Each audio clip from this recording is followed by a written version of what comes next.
Faidatun utawi iki faidah. Yahrumu haram at-tatahhuru opo bersuci. At-tatahhuru opo bersuci bil musabbal kalawan banyu yang disediakan. Bil musabbali kalawan banyu yang disediakan lisurbi untuk diminum. Wa kadzalan koyok mungkono yahrumu tatahhur bima'in kalawan banyu juhilah yang tidak diketahui haluhu opo keberadaannya banyu. Alal aujah menurut pendapat aujah. Wa kadzalan iku koyok mengkono haram hamlu syai'in utawi membawa perkara atau memindah perkara sama saja. Hamlu syai'in utawi membawa perkara atau memindah perkara minal musabbali sangke banyu yang disediakan. Minal musabbali saking banyu yang disediakan ila ghairi mahalli maring liyani panggonani al musabbal atau banyu. Ila ghairi mahallihi maring liyani panggonani al musabbal.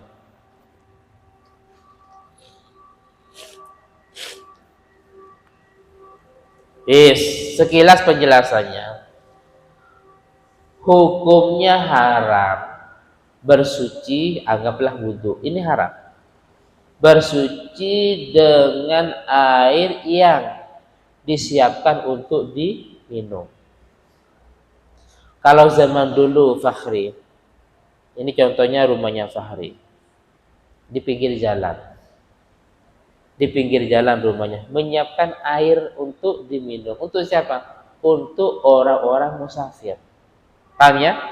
Jadi ada semisal apa? Kendi atau sejenisnya ya, wadah banyu, entah ember mungkin ada ember atau sejenisnya, isinya air. Ngapain? Air ini disiapkan, disediakan untuk diminum oleh orang-orang musafir. Cuman dulu kan pakai apa? Musafir kan jalan kaki ya. Ya sekarang pinggir jalan banyak warung, banyak toko ya. Bahkan Indomaret, Warung Madura juga. Nah zaman dulu itu musafir jalan kaki, jarak perjalanan sangat jauh, panas. Maka orang-orang yang rumahnya di pinggir jalan itu banyak menyiapkan air minum, namanya al-ma'ul musabbal. Dalam kasus ini karena air yang disiapkan untuk diminum, otomatis kita wudhu dengan air ini nggak boleh. Atau yang lain, air untuk diminum tapi digunakan untuk cuci wajah, untuk cuci tangan, atau leher panas ya. Pakai air ini nggak boleh, haram hukumnya. Wudhu juga haram. Paham ya? Jadi yang namanya al-ma'ul musabbal seperti itu. Atau mungkin praktek sekarang ada seperti itu juga berlaku. Jadi contohnya di pinggir-pinggir jalan biasanya air minum. Ya kita nggak boleh wudhu dengan air tersebut. Kita nggak boleh cuci tangan dengan air tersebut karena namanya air minum ya. Itu air minum namanya ma'ul musabbal. Jelas ya? Atau mungkin di makam-makam kan banyak ya. Air minum umpamanya. Kadang ada tulisan air minum tidak boleh membawa botol ya. Artinya apa? Mau tidak mau harus diminum di tempat. Ada kadang kan nggak boleh bawa botol. Nah itu kan sudah peraturan dari pemiliknya. Artinya keharaman bukan dari syariat tapi memang berangkat dari pemiliknya. Wis. Termasuk air-air yang ada di masjid.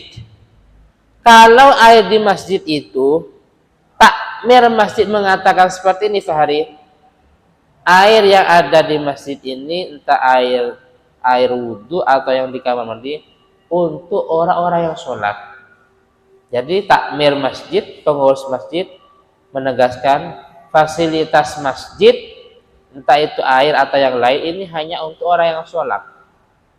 Maka orang nggak sholat nggak boleh. Kadang kan ada ya orang karena masjidnya pinggir jalan, terus orang-orang yang lewat mampir, ngapain? Kencing, cuci muka. Setelah itu langsung pergi, ya nggak sholat ya haram, jelas ya. Kecuali takmirnya, wis air ini ya untuk siapa saja, namanya takmimil intifa. Umum manfaatnya untuk siapa saja entah sholat atau tidak, berarti nggak apa-apa. Tapi kalau memang takmir menyatakan seperti tadi mungkin karena berangkat keterbatasan air. Air yang di sini hanya untuk orang-orang yang sholat. Fahri gojek, terus mampir, pipis, cuci muka. Setelah itu langsung berangkat lagi ya. Nggak nunggu azan, nggak sholat di masjid. Bagaimana? Ya haram. Karena takmirnya menyatakan fasilitas dan termasuk air yang ada di masjid ini hanya untuk orang-orang yang sholat. Jelas ya? Nah. Dan juga prakteknya termasuk haram. Kita wudhu dengan air gosok. Apa air gosok? Airnya orang lain yang kita wudhu tanpa ada izin darinya. Paham ya? Kalau zaman dulu ya kita wudhu di mungkin kamar mandinya orang lain, nggak ada izin, kita nggak minta izin, wudhu haram, wudhunya haram, sholatnya haram. Paham ya? Tapi walaupun haram hukumnya sah. Paham ya? Wudhunya sah, sholatnya sah tapi haram. Haramnya karena gosok. Kalau yang tadi haramnya karena itu air untuk diminum. Dan juga air yang memang tidak diketahui kapasitasnya. Air ini untuk apa? Apakah untuk diminum? Apakah untuk wudhu atau untuk apa? Kalau memang tidak diketahui identitasnya air ini ya, maka nggak boleh digunakan wudhu. Alhamdulillah.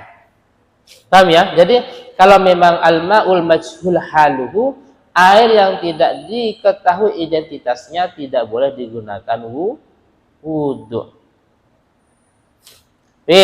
Juga hukumnya haram memindah air yang disiapkan untuk diminum umpamanya dipindah ke tempat lain.